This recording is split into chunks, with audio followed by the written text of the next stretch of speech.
What's up, guys, and welcome back to the Join Dota League Season 3. This is going to be a Division 1 game between Union Gaming on the Radiant and No Earthspirit on the Dire. This is going to be presented by HeflaTV here on HeflaTV 2. I'm going to be one of your casters. I'm Mike Loris, and I have with me, as per usual, it's Grandis V. Yeah, no big surprises there. I don't know, usually we're the two on the American games, unless somebody's up at a ridiculous hour, but yep, you get to hear us talk for a couple of hours here. We have a Death Prophet and a Lycanthrope ban. Nothing too extraordinary coming out from either teams. I don't expect the next couple of picks to be anything different.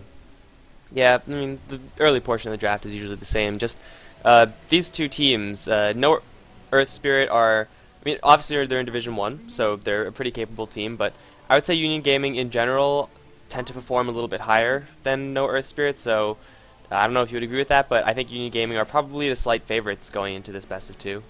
I would say they are, but the numbers are going to disagree with us both, as it's 50-50, split right down the middle. Yep. I think they're one all wrong. series going 1-1, one going 2-0, and one going 0-2. People just are afraid of committing to a team. They're just cowards. Well, no, that's not the bets. That's the last matches against each other. I thought you were talking about the bets. I Okay. think the bets are probably in the favor of Union Gaming. I have no idea. That's actually something I'll go check, because that's interesting to me. Right, well, while you do that, we're going to look into this draft now. Faceless Void is still in the pool as Viper gets an earlier ban than usual. Union Gaming going to prioritize that as they usually do. I see Viper being picked and banned a lot nowadays in the jDL America division. No Earthspirit, again, Faceless Void should be, I want to say, a pretty easy pickup. Doom is also another way they could go. And then probably no matter what they choose, whether it's going to be one of those two, and then it's going to be a support, whether it's Shadow Shaman or Skywrath Mage. I'm leaning more towards Skywrath, but it has a lot to do with what they actually prefer. Yeah, I think that's probably where it's going to go. As far as the bets are concerned, it is 75-25 in the favor of Union Gaming. Well, it is going to be that Skywrath Mage, and I would not be surprised at all to see a Faceless Void next pick for No Earthspirit. Just a really solid hero to give them some teamfight control, as well as comboing pretty darn well with that Skywrath Mage. It's also a pretty effective way to kill off a Razor. If you jump on him with the Chronosphere and then lay that Skywrath Mage ultimate on that Razor, then Razor, even though he is generally a tanky hero, he'll be obliterated. Like, he won't be able to get his mech off most of the time, and then you're denying them the mech. But it looks like No Earthspirit are instead going to delay on a core pickup and just instead go for their two supports. Sometimes teams do like to go this, and I think this is pretty good. I mean, it's a nice way of solidifying your lineup right off the bat and make sure you're not hamstrung by a lack of solid supports. And, ooh, hello Union. It's an early Pugna for them. It's a good hero versus Skywrath Mage and is going to signify that they're going to be a little bit more aggressive in this game. Yeah, I'm not opposed to it. It's fairly unconventional to see Pugna this early on in the draft, but as you said, up against Skywrath Mage, very good pick. And then also, if he's able to get online very quickly, there's not a lot that No Earthspirit can do about a Pugna. Right now, it's still very early on in the draft. They have a Fissure to set up onto him, as well as a Skywrath Mage ultimate. But if the push comes at the timing that I expect it to, these two supports might not have their level 6s or the core amount of farm that they need to actually be effective. Key tools against the Pugna, well, key tool really, is Burst. I guess it is tools, since I was about to say two things. Burst and or Initiation. Ideally you want to have both, so you could jump on Pugna very quickly, and then kill him very quickly. Right now with No Earthspirit, they have a good amount of Burst, if they can get close enough to the Pugna, but that's a Burst that they're going to have to fight through a lot of heroes in order to actually achieve. So I'd like to really see No Earthspirit pick up someone who could charge at the Pugna, whether it's by an early Blink Dagger or an early Blink ability, or any other mobility skill, i.e. Time Walk, something around those lines. Get right on top of the Pugna, because that's exactly where Pugna does not want to be. He wants to be hiding behind the Razor and his other tanky heroes, and you know, with this Pugna pickup, I wouldn't be surprised to see Union Gaming pick up something more along the lines of Centaur Doom, just to have, no, not Centaur Doom, well maybe Doom, Tidehunter is what I was going to say, but just to have Pugna hide behind things, and the more space he has to hide behind people, the more comfortable he'll be.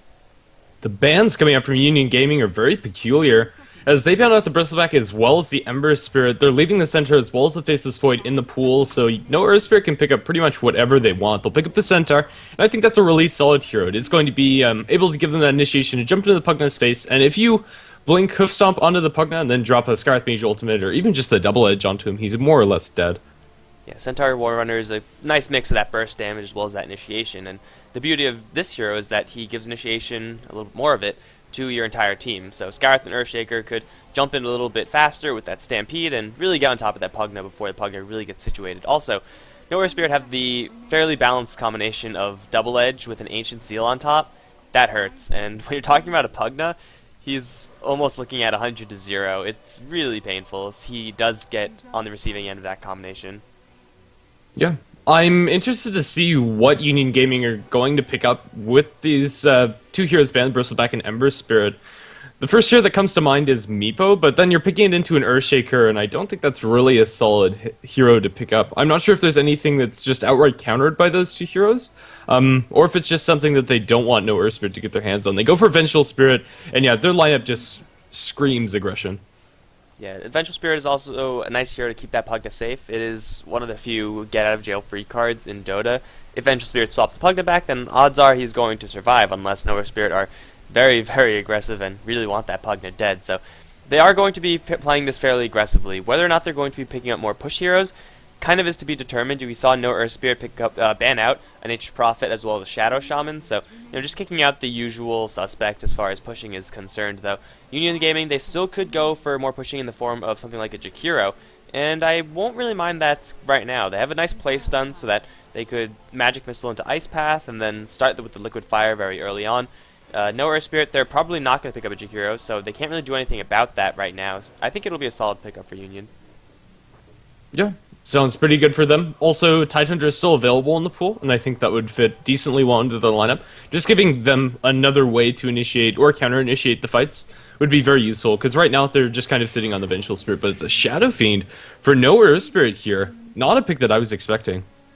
Yeah, me neither. It is a hero that's more on the fragile side of the spectrum. He is a hero much like Pugna. If you get on top of him, he will just crumble. He also doesn't have a great time versus Razor as far as the damage race is concerned there. So it is going to offer No Earthspirit a little bit of counter push and a good amount of nuking power early on. But Shadow Fiend is a glass cannon. Until he gets a lot of items, he will be a glass cannon. And Union Gaming, well, with the aggressive lineup that they have, they're pretty much built to punish really soft, high damage heroes such as the Shadow Fiend. So I'm a little bit concerned for Shadow Fiend, though it really depends on the secondary support for Union. If they do pick up another heavy roamer to go with the Vengeful Spirit, then Shadow Fiend is not going to have a good game at all. But if they pick up a more, static support, then Shadow Fiend should have a little bit more time to get his gold up. Yeah, I think that's my biggest problem. I do feel that this is probably mostly picked for the counter push coming out from Razes, just being able to clear the creep waves. Even though Pugna, his push isn't completely deterred because of that, he'll be able to drop like 1 or 2 blasts before the backdoor protection does come back online. Even then, it's still not enough for Union Gaming to continue pushing if they do get it wiped out. That said, Shadow Fiend is very squishy, and I'm not sure he's actually going to be able to do much. Even if he gets an early BKB, there's still a Razor on the field, as well as a Vengeful Spirit with the swap to pull him back into the Razor, and I think even then he'd be in a bit of trouble. Although it's more or less going to be a completely necessary item. He's going to be forced into it. Yeah, and they usually get it anyway, so it's not going to be a huge deal. Yeah. Union Gaming, they go for a Mirana. Nothing too special there, but it is a support that would rather leave the lane than sit back and just farm up, so it's more aggressive than something like a Sand King or something like that. Vengeful Spirit Mirana is a deadly combination, and pretty much no matter where they roam, they will be capable of taking kills, because No Earthspirit, though they do have the Centaur Warrunner, is fairly tanky. He's not even safe to this Chain Stun Burst combination that Union Gaming are put out.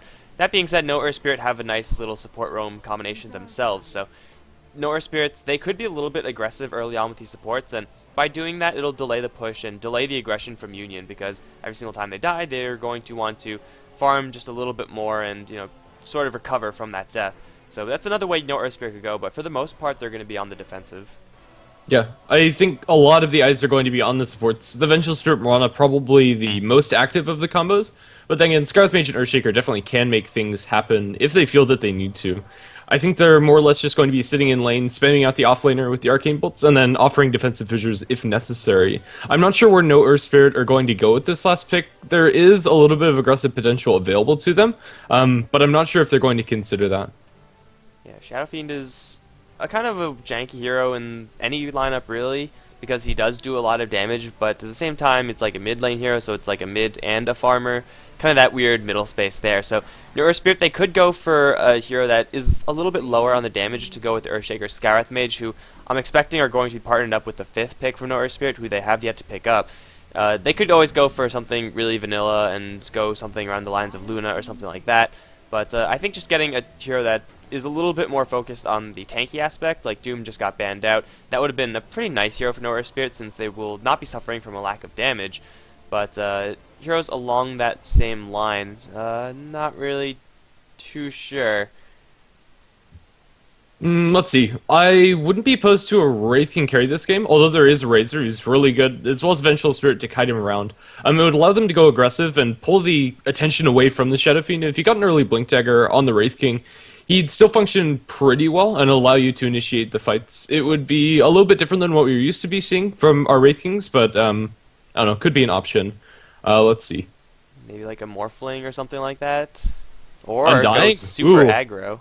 I like it, actually, a whole heck of a lot. This is going to keep the Shadow Fiend safe, not in the way of like actually sitting behind the Shadow Fiend, but it's going to pull the attention of Union Gaming away from that middle lane. The Vengeful Spirit and Mirana, they're going to want to roam, but if they roam, the Pugna is dead, or he's not going to be able to show his face in lane. This aggressive tri-lane is incredibly scary coming out from No Earthspirit. Despite lacking a lot of range, they have some good initiation coming out from the Earthshaker Fissure, as well as the Concussive Shot, and plenty of damage to back that up. And it's sustained damage as well. They're not just like a one-off combination. They could keep putting that damage in with the Decay as well as the Arcane Bolts. I'm assuming the Scarith Mage is going to be the primary farmer if that does come the case where Earthshaker, Scarith, and Undying all go together. In which case, No Earthspirit are actually sitting pretty. I mean, the Scarith Mage with a lot of farm, get him a couple of levels, then he's going to be very happy once the push comes. He'll be able to, assuming he doesn't get zapped instantly by another ward, just demolish the Union Gaming heroes, as Puck is going to be the last pick. No Earthspirit have a couple of disables to deal with this, so Puck's not going to have a free ticket in this game, but it is a hero that can fight early on should Union Gaming need it, and it looks like it probably will be a solo side lane Puck. Whether or not the Pugna, Vengeful Spirit, and Mirana tri-lane want to go on the top lane or the bottom for Union, it's mostly up to them, but Puck is the last is not nearly as exciting as the Undying last pick for No Earthspirit. It's really not. Also, the Undying aura and his ultimate's going to be pretty ridiculous for No Earthspirit with the magic amp that's coming from the rest of their heroes. You have Shadow Fiend's minus armor aura, and then you have Scarith Mage's Ancient Seal. Any amount of damage that they're putting out is going to be ridiculous as long as the Undying's alive and in the middle of the team fights. And if they're able to get a good start, which I think they will with these laning setups, it could be very scary to play up against it. Whoa, and a shocking turn of events, guys. It's Ban Earth that needs to pause. I did not see that one coming. It's a real curveball being thrown out at minute 0, or less than minute 0, I guess. Yep, maybe Skype is going to work for Union Gaming this game. Nah, don't go that far. That's just crazy talk. I suppose so.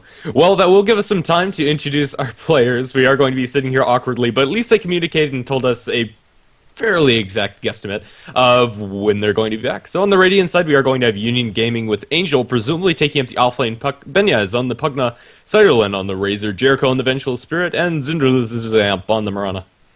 Alright, and on the Ban Earth side, currently waiting for them to come back, we have Fan of Soyeon, who has impeccable taste in music, playing the Earthshaker. Glacius is going to be playing the Undying, so it is going to be a Earthshaker Undying support with, I'm assuming, a Scarith Mage core, as I believe the name is Linda, although that could be someone else I'm thinking of.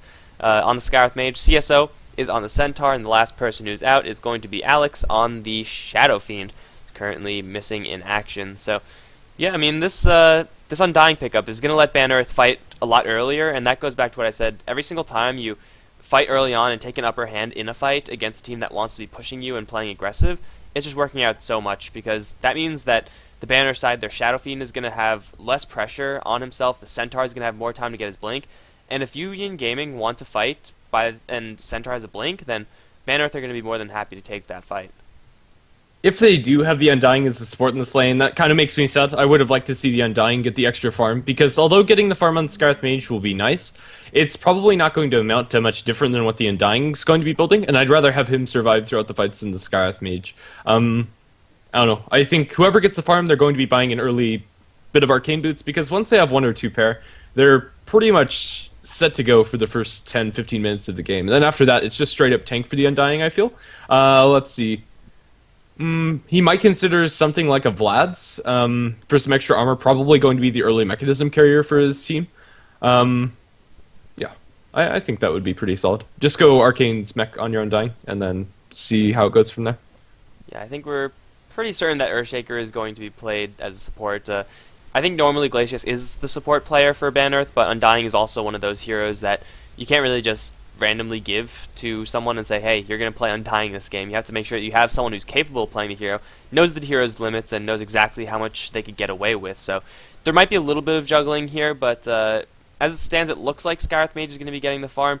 I think Undying with the early farm is a little better, but in the long run, you want to have a Scarth Mage with more items, so Fair it's enough. kind of a weird splitting point there.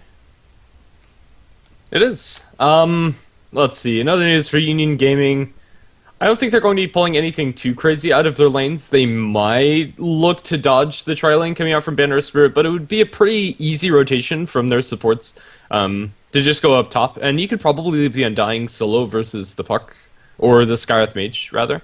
Yeah, and then rotate the other two up towards top. The Centaur could still be a pretty solid farming core in the tri-lane there. Yeah, I'm not sure. I don't think that Union Gaming are going to be pulling anything ridiculous. Yeah. Yeah, I don't think so either. I mean, their lanes are pretty easily predictable. They just want to have a Razor getting farm against a Shadow Fiend, and that usually is a lane that kind of drives itself. Vengeful Spirit Mirana are going to be probably rotating quite a bit, so just going to get Benya's most likely a little bit of space a little bit earlier on. And then at a certain point, the Pugna vs Centaur matchup, though it is a little bit dangerous at all times for the Pugna, being such a soft hero, if it's a little bit of a level advantage early on, then he will be more than comfortable against the Centaur, assuming no super aggressive rotations from the Ban-Earth side. And outside of a Fissure, I don't really see a great way for CSO to land a stomp on someone who is rather quick, like the Pugna. Really, Ban-Earth, they don't have anything to really get the fights going early on outside of that Fissure. So, Fan of Soyeon, the Fissures are going to have to be on point if they want to get any kills. Otherwise, they're just going to have to hope that they, bump into them and at a good angle or something like that. Yeah, fair enough. Not sure how long it's going to take No Earthspirit. They do get their Shadow Fiend into the game, but Scarth Mage is currently disconnected, so we're going to have to wait for him. Well, I didn't get the exact timing of when he requested 3 minutes, but it seems like that time is just about to hit, as 2 minutes has just hit the stream. So give him another minute, and Ban-Earth, I'm sure, will be men of their words. Shadow Fiend, now in, is going to be going up against the Razor, and Shadow Fiend is one of those heroes that even if he doesn't have any damage for whatever reason, he'll be able to function because he will have those raises. It's rather cheap, the amount of mana they cost for the amount of damage they put out, so last hitting with raises is generally something that Shadow Fiend is more than comfortable to do. However, surviving rotations is something that he would much rather like to avoid, so a lot of pressure from UG is on these supports in order to keep the Ban-Earth side down, and kind of the same thing from Ban-Earth. They need these supports to be super aggressive early on so as to not get just completely overrun come the 20-minute mark. Yeah, well, hopefully we will unpause shortly as Ban-Earth have everybody in, and, well, looks like we're going to have a G coming out from Union Gaming, or at least asking if No Earthspirit are ready to go. 20 seconds, oh my goodness. They might have actually... Okay. There we go. Alright guys, everyone's connected to Dota. Skype is working for the first time in ages for these teams, and looks like we're going to be seeing how the lanes are actually going to be predicted. For the most part, I think Union Gaming are a little bit more mobile on that, as Ban-Earth seemingly still not sure about where they're going to go. I mean, these are kind of the lanes that we expected, with the exception of Earthshaker rather, going to the bottom lane for now. It might just be a Fissure block, and then he's going to rotate back up, but the lanes are looking rather predictable, I think. Yeah, everyone's going pretty much where we expected them to go. Yeah, let's see. Angel, the top lane matchup looks like it's going to be Glacius 1v1 versus the Puck, as the Undying starts out with Tango Self as well as the start of Abyssilius, it seems. Scarth Mage is currently poking his head up here as well, so it looks like the Earthshaker is going to make his home up top with the rest of his friends. So yeah, it is just going to be a solo offlane Centaur, potentially looking to counteract a dodge coming out from Union Gaming. Looks like we are not going to have any aggressive tri-lanes coming out from both sides. Just going to be some safe lane farming action. I think it'll probably benefit Ban-Earth a lot more if they actively try to get the tri-v-tri matchup. Undying just gets so much better in that situation, and Pugna just gets so much worse because there's so many more things that could be thrown his way. So Ban-Earth, they're kind of hedging with having the Earthshaker down here for the most part, but I think they should be trying to line the Undying up against the tri-lane of UG. because that's where Undying really gets good. I mean, that's when Decay lets you steal more than 4 strength a pop, and if you could steal 12 strength a pop, then you're probably just going to win that engagement, or at least force the enemies back a little bit. So right now it's going to be dual lanes, and if these actually stick as dual lanes, then I don't really like this from Bannerith. No, neither do I. I think the Earthshaker is going to make his way towards top. I was kind of hoping that they would go aggressive, but we might see a lane switch once Banner Earthspirit find out who's in which lane. It would be fairly costly, but then again, I think it's well worth it if you're able to snag that matchup. Currently in mid, we're looking at the Mirana, potentially looking for an arrow on the Shadow Fiend. If this connects, Alex is probably going to die, but will it connect? The Earthshaker is also inbound, and he might catch eyes on the Mirana. Here the Mirana is going to jump in, doesn't throw an arrow, or she does, and it misses. Yeah, the Earthshaker actually pinged that one out, even though there was no vision in the area, so I think Bannerith had a good idea of where the Mirana was, and they just said, hey, the Mirana's probably up here, watch for an arrow from the north. However, it looks like Mirana will stick around for now. Right now, Earthshaker is most likely just going to try to keep everyone safe, as he's not really needed up top. Angel is going to have a decent time, seeing as though he could dodge most of the damage that the Scarith Mage is able to put on him. Like, Concussive Shot is going to hit, but it's a Concussive Shot that's level 1. Who cares about that? So Puck is going to be pretty survivable up on top, again, since the levels on the Scarith Mage aren't enough to get a very long duration Ancient Seal, and without that silence, Puck is not going to die. Yeah.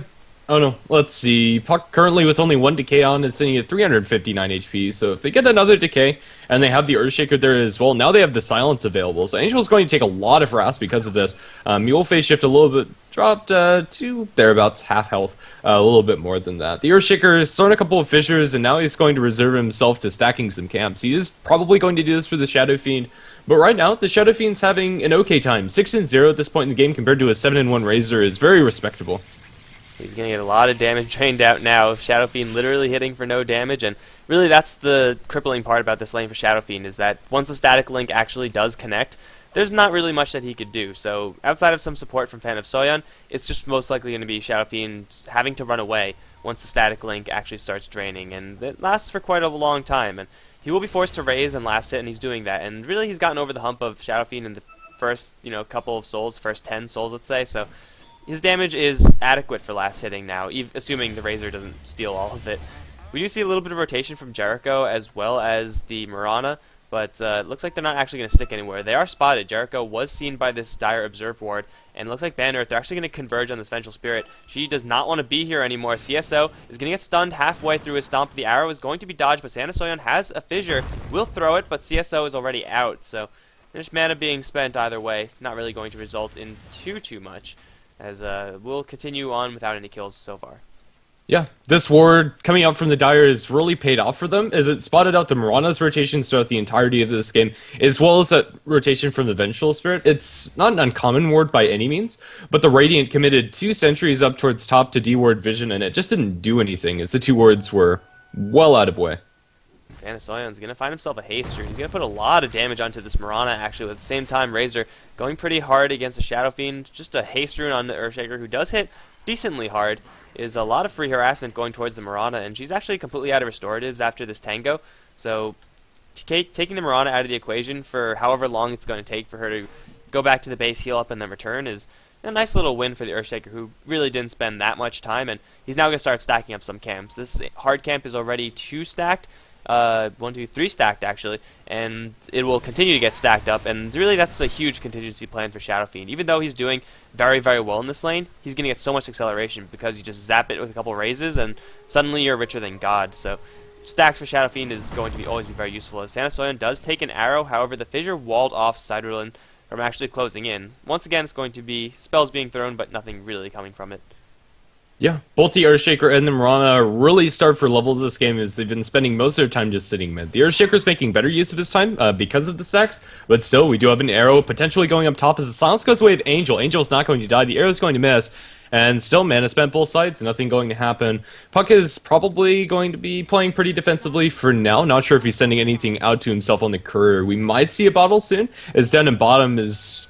or we might see the next bit of action. Pugna currently putting a lot of pressure on this tower with the help of Jericho. Yeah, he has the level 3 blast. He has arcane boots, so his mana sustain is very high, and they've managed to zone out CSO quite heavily. I mean, this is only a level 2 Centaur Warrunner, can actually just do nothing about this, except for sit back and watch and hope to gain a little bit of experience. But now he's going to take a Magic Missile after being Decrepified Blasted. If they have another Blast, this will be the death of CSO, and that will be the first blood. One more right click from each hero, and that's going to be that. Pugna is going to be the one to draw first blood.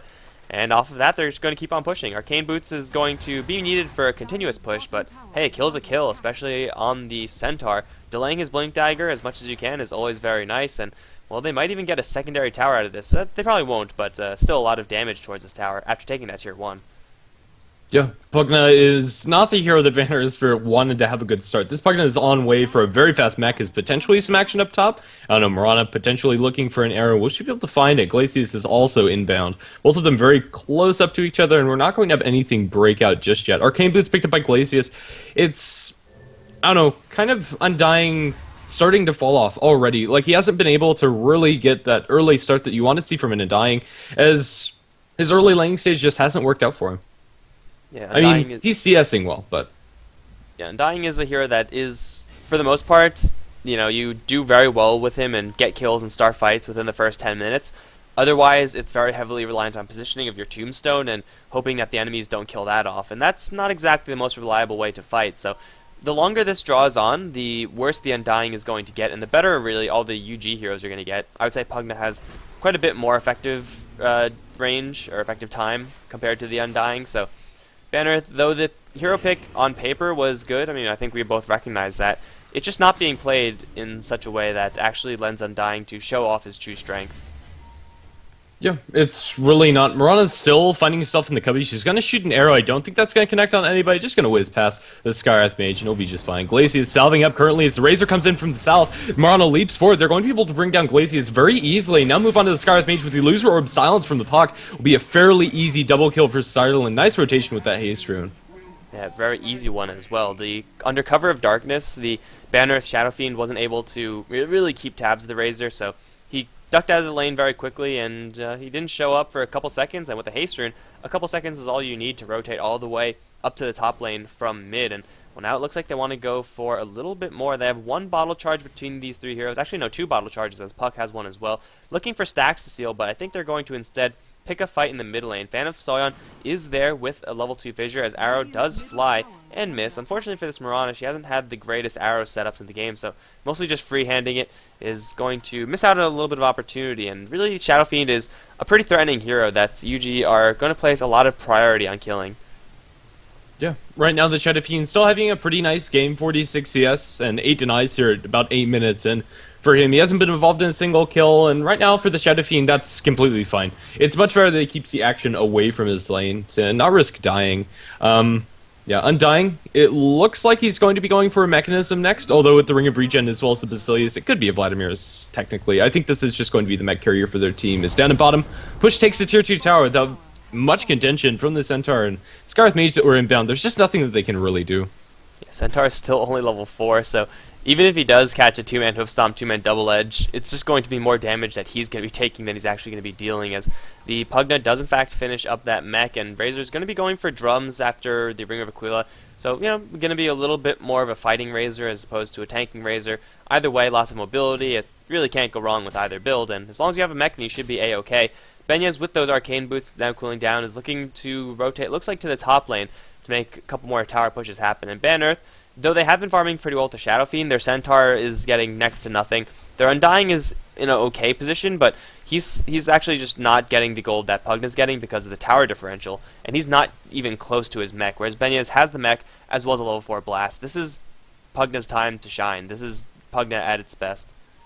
Yeah, and without a Blink Dagger on the Centaur Warner, there's nothing that he really has to fear. They don't even have level 6. They can't even Stampede in. Skywrath Mage and Undying, they only see the Puck right now, and now Benyas is going to pop his face in the lane. They're just going to push this down and ask No Earthspirit to do anything about it, and they might get tagged by an arrow. In fact, they will get the Skywrath Mage, leap forward. No, it's going to be Illusory Orb. They decrypify Blast. Pugna picks himself up a very snazzy kill as he turns his back as the Skywrath Mage blows up.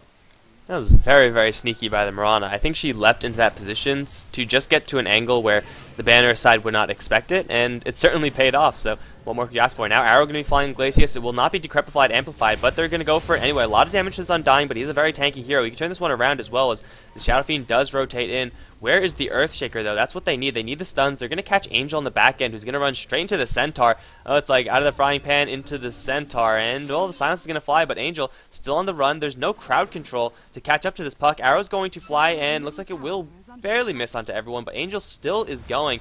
They need another Fissure, but I don't even know if that's going to be enough. Because the shot Fissure is there. They need the silence to land. There it is. No more jaunting. This is going to be death of the puck. But this is 5 heroes from Ban Earth wildly chasing after this one puck. That's a lot of time wasted and a lot of space created. Yeah, it is. It was a really nice Fissure to secure that one. I wasn't even sure if they'd get the puck. But yeah, the Fissure into silence perfectly executed at the end of that, but it is a lot of time that the Vengeful Spirit's enjoying down in bottom, where she's able to farm up. Top is being farmed up by Union Gaming, despite not pushing into any towers. It's a lot of time where their heroes are getting a lot of space for them. So puck dying there, not a huge deal at all. Although Angel would like to have the extra bit of gold, he really only needs his level 6, and he's going to have that right about now. One more creep. He's about at the same place as the Centaur. Minor differential in creeps creep score, but really the puck and the Centaur have been equally zoned out, so they're both going to be equally dead, although Centaur, I think, needs his Blink Dagger a lot more than the puck.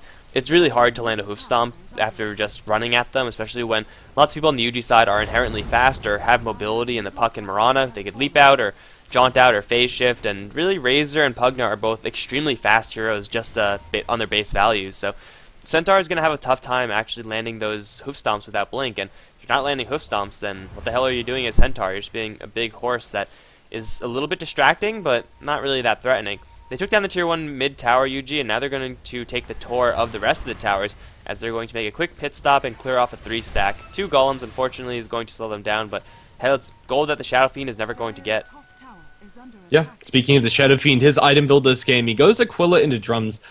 I think this is okay, although I think just rushing the BKB might have served him better. The extra stats are definitely going to be useful, and it'll help him fight immediately. It's going to hinge on whether this fight goes for them in a positive way or a negative way, as they're looking to initiate up into this tier 1 tower top. The Vengeful Spirit just casually making herself in the trees, as we have a couple of spells thrown out. Concussive Shot lands in the Mirana, but tower goes the way of Union Gaming, and no fight's going to break out. The Vengeful Spirit pokes her face, and this could be a pretty dangerous place for her to be. She's going to stump the Skywrath Mage, now going to be decayed up. She's caught between too many heroes. The air to fly, not going to land on anything. No, it's actually going to clip the Skywrath Mage, even with the Stampede onto him. Glacius, he drops his Tombstone, but that's going to be farmed up by the puck as well as the Razors. Benyes on the backlines, getting a lot of kills with the blast on the Skywrath Mage, and just completely sucking out all of the life from Alex Z. They only need one more auto attack, and they will be able to get it off. The Death Requiem is going to do a decent amount of damage as Glacius secures the kill onto the Mirana. Nice Fissure comes out from Phantom Soin as they're looking for the stomp in the puck. Puck is not going to be stomped up, as the stomp is going to miss, and now they're pursuing Glacius a little bit, just going to tag him with a few more auto attacks.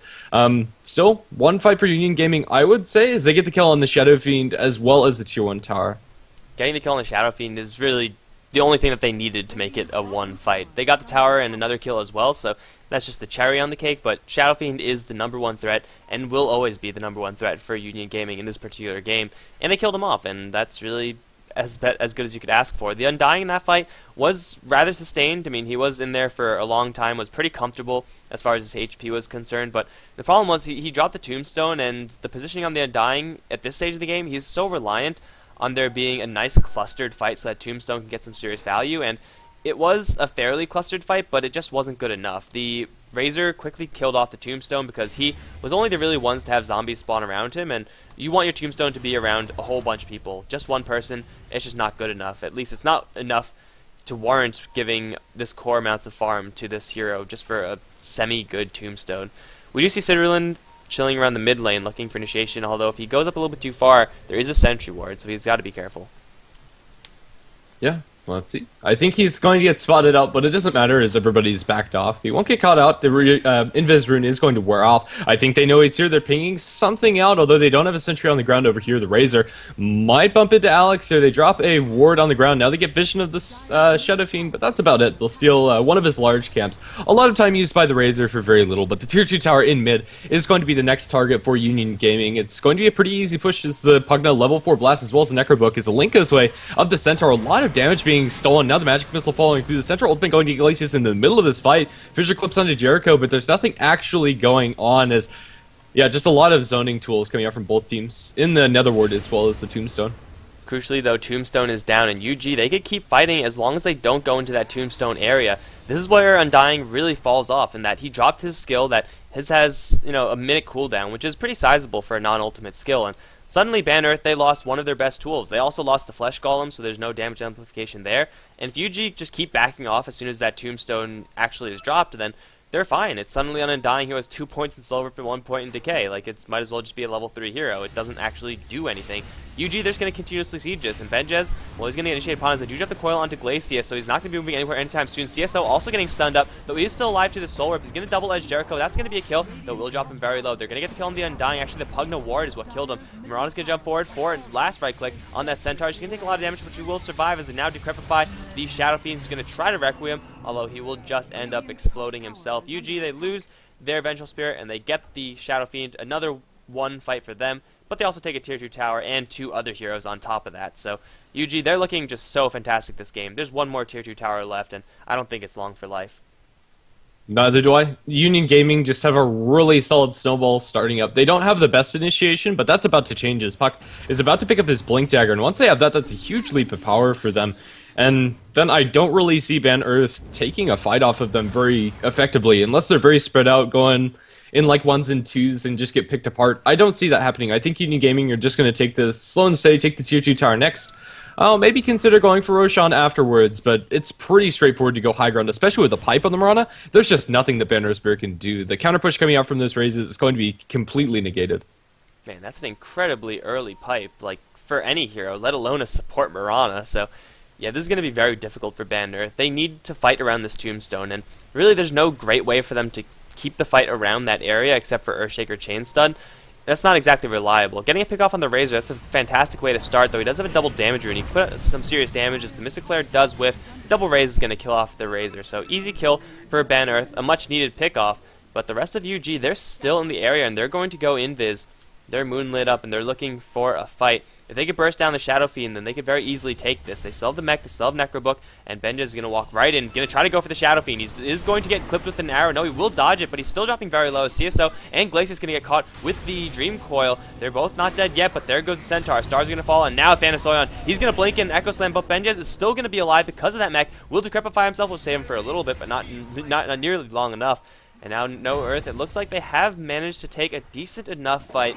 Though, to be fair, that was UG deciding to go 4v5, so they're kind of throwing Ban Earth a bone, and the Tombstone, mostly just a warding away tool, but bought a lot of space for the Shadow Fiend. They drop the Tombstone, and suddenly, UG, they have to run. They can't really afford to be fighting within that AoE.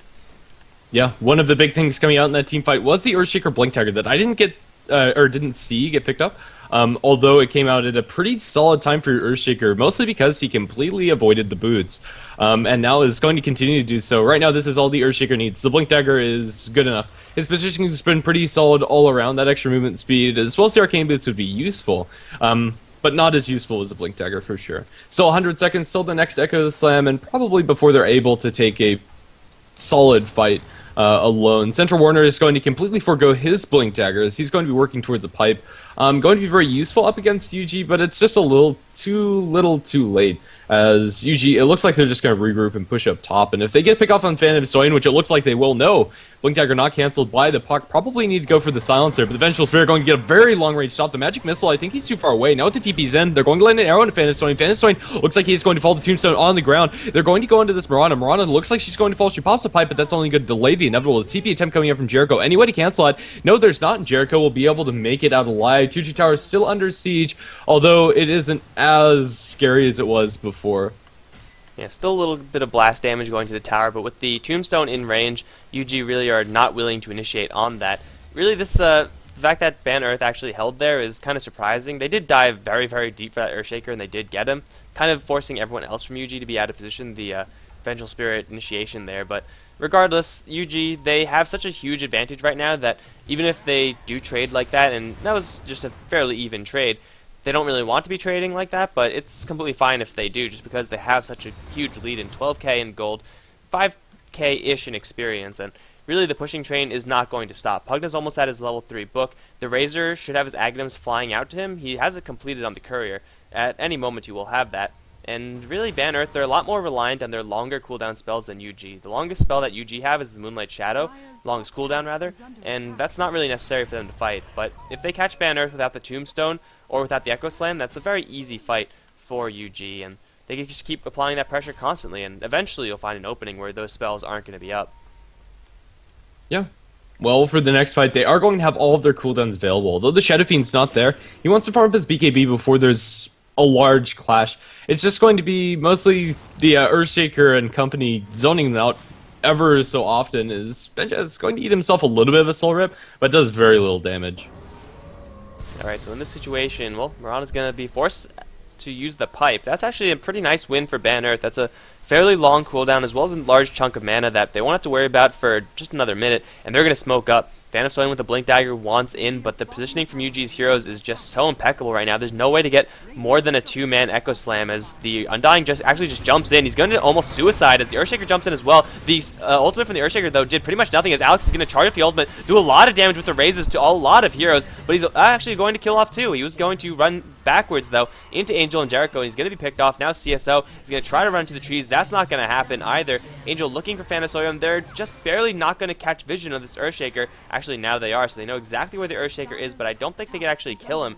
Regardless, UG take a 2-for-4 trade. Might be 2-for-5 in just a little bit, as they are going to assume the Earthshaker's not here. Nope, there he is. Got him. 2-for-5, and UG are also going to take this tower. Another huge win for them, and now they have to break high ground, and that's going to be the hardest part of this game, but if Ban Earth initiate in such a terrible way like that, like Echo Slam on 0 people and Undying just walking in, then it should be a very easy tier 3 push. Yeah. The Centaur almost made that a pretty good fight for Ban Earthspirit at the end of it. They were able to give that double kill to the Shadow Fiend off of a triple hoof stomp coming out from the Centaur Warner double edge follow-up, and then into the 2 raises. That was a pretty easy pick off from the 2 heroes that they did catch. And now with the BKB on the Shadow Fiend, Ban Earthspirit have some hope of fighting, although they really can't waste that Echo Slam. That's probably their most important. In fact, it is their most important spell in these team fights, and you just can't afford to not hit anybody. He was looking for 2, and I don't think it clipped either of them on the very edge, and at the very least, didn't get the Aftershock stun onto them. Yeah, that's really what you want. Like, the damage is okay with Echo Slam, but it's really the blink in and then chain stun that Earthshaker is really looking to do, and if you don't land that, then, well, it might as well be not actually casting it. I mean, Enchant Totem does that Aftershock as well, but it doesn't actually have that, so Earthshaker is going to be rather stun light. Oh, Razor finds himself a double rune. He had the double damage, and then the double damage was on the floor, grabbed that one, then haste rune spawned. Pretty nice opening for UG where the Razor is going to be absolutely dominant, but I think already he's absolutely dominant. He's on the top of the net worth chart because he didn't have to go for the mech. That means the Aghanim Scepter is going to come up that much sooner, and he already has it. Not yet level 3 on that Eye of the Storm, but is that really necessary? I don't think so, because UG, they're definitely prepping for a bottom lane push, and this is going to be an attempt for Raxes, and if these Raxes fall, I think Ban Earth just lose the game. Yeah, I would say so as well. They have a Shadow Fiend late game, which is nothing to scoff at, but that's all that they have. If he gets linked as they do go down onto bottom, the Scarlet Mage almost kills himself on the Pugna Blast. They're going to focus down Glacius, who is decrepified up, and the magic damage is too much for him to stand. That's 2 heroes down in the favor of Union Gaming. The only one to get low is the Vengeful Spirit, but she's just fine. We'll be able to earn herself up on the backlines of this fight. The Razor jumps in. He is hasted up. A nice Fissure lands on it too. The follow-up double edge from CSO, but CSO's falling too low to that Eye of the Storm. Now Alex, he's man-fighting up against the Razor. It's a hero that you can't afford to fight up into. Now with the haste rune into Cyril, and he is going to be forced back by Decay, and while the long-range shot from the Pugna life drain won't be enough as the Echo Slam in the backlines. That's going to be a double kill for Phantom Soin, and now might be able to make it turn onto Cyril, and he will. Triple kill for Phantom Soin. He will be blown up by the magic missile. Now the Shadow Fiend claims up the Venge. This is going to go a lot better for Ban Earthspirit than I thought it would, as Alex is still kicking. Won't be able to chase down the Pugna. Beautiful Echo Slam that I actually didn't see the majority of that, just the after effects. Yeah, I didn't see that either, but UG, they do take a tier 3 tower. They don't kill off the Shadow Fiend, and his BKB really proving to be a large factor for him as he was able to stand and fight. Of course, he's still fragile with that BKB available, and the right clicks, although not huge for UG, are decent enough with the level 4 Wave of Terror as well as the Vengeance Aura. But Ban Earth, they don't lose Raxes, and I think that's the thing that they have to be the happiest about. Their Undying is going to be a lot more effective at defending high ground than he is at defending tier 2 towers, just because there is such a restriction on space. But still, that fight, I think, went so poorly for UG because they decided to go so aggressively into the enemy base and actually try to kill off Alex. And, well, now they're going to try for Roshan, although Mirana is going to spot them out. can take a good amount of damage from the Skywrath, but that is going to force Ban Earth out of that Roche pit, as Mirana does pipe herself once again. They don't get Roshan and Ban Earth. Once again, they're going to have to be forced to make a defense, and they don't have an Echo Slam for this one. The cooldowns for UG are a lot shorter, and it's just a lot more conducive to the always fighting playstyle that they really want to be playing. Yeah, they do have a fissure into Blink and Chit Totem to get some chain stun if they land a good one, but I'm not sure if that's going to be enough. They really do need that instant initiation from the Earthshaker, like they had the last fight. That's really what saved it for them. That, and also the Razor was kind of hesitant of diving that Shadow Fiend. He backed off and then went back for it. Alex barely survives in the base because of a heal from the Undying. Had they fully committed to him earlier on, he would have died before he made it to the Fountain. Yeah, it's not a super big misplay, but it's enough to keep No Earthspirit in the game here. They're still hanging onto the racks, and the racks are looking very healthy. Yeah, Roshan hasn't been taken by Union Gaming, although they might set their eyes onto it with the Vengeful Spirit. Even though they don't have the best sustain, they also have a mech, and it should be pretty easy for them to take. And without an Echo Slam from the Earthshaker for 15 seconds, I think that's a big enough window for them to be able to snag this one. Well, Ban Earth, they're nowhere near it, so they're going to get quite a bit of time in order to kill this off. And off of this one, they're going to complete 2 BKBs, I believe. Razor should have his. Yeah, Razor is going to finish up his BKB, as is the Pugna. So they have 2 BKBs as well as 4 levels of book. Puck also picked up a Necro book. I don't think anyone else is going to get one, but that's not really a terribly huge deal. It's the fact that they have 2 BKBs that they could very comfortably walk up to the high ground and be pretty fearless from the Ban Earth side, because again, they're still mostly magical damage. Even the Shadow Fiend, though he is doing some pretty serious damage with the Necromastery, his souls are jacking up his damage pretty high. It's mostly all about that Requiem as well as the raises. And if you blocked out the BKB and the pipe, suddenly Ban Earth, they're not actually doing a lot of damage. It's the Tombstone that really is the largest threat, and you kill that off or you don't fight near it, and you're good to go. Yeah, more or less. It looks like it is going to be a repeat coming up from Union Gaming. I don't think they'll be diving as hard as they did the first time, and even if they do have those 2 BKBs, and I think they can get away with it. Currently, Glacius as well as Phantom Soyan smoked up, looking for the Dream Initiation, but their spread is decent coming out from Union Gaming. There is probably not going to be the hope of more than 2 people to be caught by this Echo Slam, and I think they're just going to have to settle with it, although there's a lot of creeps. The pipe is popped, and now the swap on the Skywrath Mage obliterated, and now they jump in. The Dream Coil Silence goes on to Phantom Soin as well as Glacius. They can't do anything. Earthshaker, no Echo Slam, no buyback, won't be in this fight. Alex D-Man fighting up against the Razor, can't do that. 168 damage stolen. He's trying to turn for a couple of raises, but he's going to kill a Necro Book and now get zapped down by the Razor. One more auto attack is all that they needed. Death Requiem going to do some decent damage to Area Control and Jericho, but they're going to be just fine. Buyback from the Shadow Fiend, but the barracks are already down, and I don't think he can defend against the second set. That's more or less 30 seconds where Union Gaming have free reign at these barracks, and I think this is at least 2, if not GG. It's got to be GG. They can't defend with only a Shadow Fiend, and really, that fight went so well, even though the Skywrath Mage and Earthshaker, no, not the Skywrath Mage, Undying and Earthshaker were both off to the side and smoked up. The play from the Puck was amazing. Like, he jumped in for the 2 coils on those 2 heroes. They're going to take a couple more kills, but it looks like it's just formalities at this point. Alex is going to go down, no buyback, and Razor's also going to take out the Skywrath Mage again.